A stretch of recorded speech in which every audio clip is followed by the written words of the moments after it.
Welcome to History with Herodotus, where the boundaries of time and space are bridged by the power of storytelling.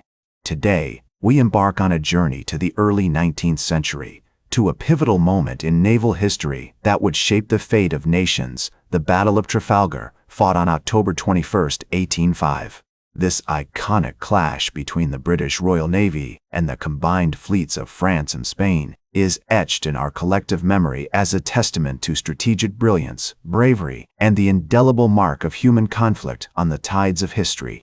The French Revolutionary Wars had left their mark, and Napoleon Bonaparte's ambition for European domination was at its zenith. Britain, with its formidable navy, stood as a bulwark against French expansion, guarding the seas and the trade routes that were the lifeblood of empires. In the years leading up to Trafalgar, Napoleon's strategy involved breaking the British naval supremacy, which he saw as the primary obstacle to his conquest of Europe. The French emperor envisioned a grand fleet that would challenge British control of the Channel, paving the way for an invasion of England. To achieve this, he needed to unite his fleets from the Mediterranean and the Atlantic under one command. One of the key figures in our narrative is Vice Admiral Horatio Nelson, a man whose name would become synonymous with naval genius and heroic sacrifice. Born in 1758 in Burnham Thorpe, Norfolk, England, Nelson's rise through the ranks of the Royal Navy was nothing short of meteoric. His bravery, tactical acumen, and inspirational leadership had already earned him recognition and admiration throughout Britain. On the opposing side, Admiral Pierre-Charles Villeneuve, a French naval officer of considerable experience, found himself at the helm of the combined French and Spanish fleet. The weight of Napoleon's expectations rested heavily on his shoulders, as did the responsibility for executing the complex plan to evade the British Navy, reach the English Channel, and prepare the ground for the invasion of England. As we approach the eve of Trafalgar, the strategic dance between the British and the combined French and Spanish fleets becomes increasingly intricate. The summer of 1805 saw Nelson's fleet blockading the French port of Toulon, while Villeneuve sought to break through this blockade and make his way to the Channel. In August 1805, Villeneuve finally succeeded in escaping the Mediterranean, but instead of sailing north towards the English Channel as Napoleon had intended, he headed west into the Atlantic, aiming to rendezvous with the Spanish fleet under Admiral Federico Gravina. This diversion was a critical moment, for it not only delayed the French plans, but also gave Nelson and the British an opportunity to prepare their response. The fate of Europe hung in the balance, as two naval titans prepared to clash off the coast of Spain near the Cape of Trafalgar.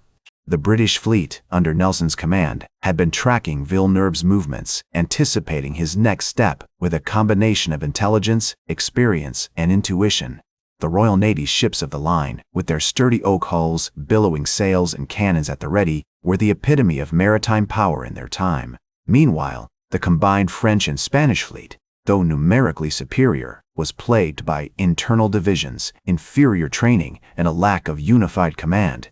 Despite these challenges, Villeneuve's determination to fulfill his mission and Napoleon's unyielding ambition drove them forward towards their destiny. As the autumn winds began to pick up in the Atlantic, signaling the approach of colder months, both fleets knew that time was of the essence.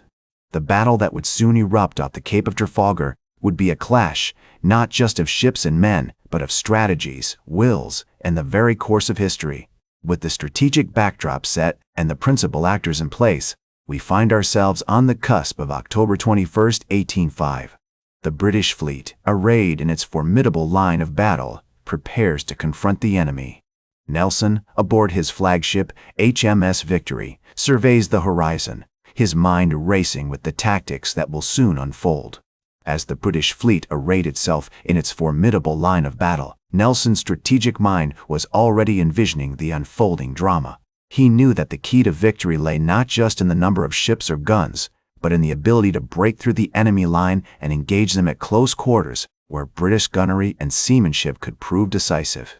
The morning of October 21, 1805, dawned with a light breeze from the west, ideal conditions for the British fleet as it formed its battle line, sailing southwards in two columns.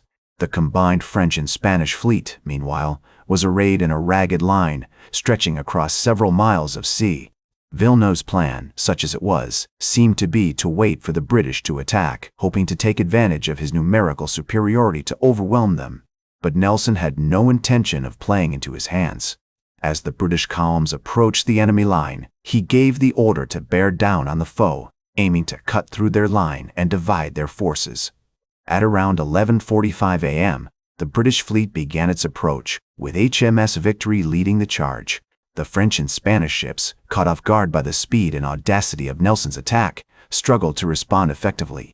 As the British ships broke through the enemy line, chaos erupted on both sides. The roar of cannon fire filled the air, mingling with the cries of the wounded and the dying. One of the defining moments of the battle came when HMS Victory, with Nelson at the helm, engaged the French flagship Bucentaure. The two ships exchanged broadsides, their cannons blazing as they sailed past each other. But it was the British ship that emerged victorious, raking the Bucentaure with a devastating broadside that left her badly damaged and unable to continue fighting.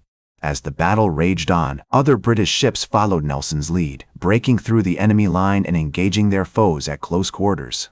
The French and Spanish ships, however, were unable to coordinate an effective response, their command structure weakened by internal divisions and lack of clear leadership. By around 1 p.m., it was clear that the battle was all but won for the British. Despite being outnumbered, Nelson's fleet had managed to gain a decisive advantage through its superior tactics and training. The French and Spanish ships were beginning to fall back in disarray, their crews exhausted and demoralized by the relentless British onslaught. At around 1:30 p.m., as he stood on the quarterdeck of HMS Victory, Nelson was struck by a sniper's bullet fired from the rigging of the French ship Redoutable. The bullet pierced his lung and severed an artery, leaving him mortally wounded.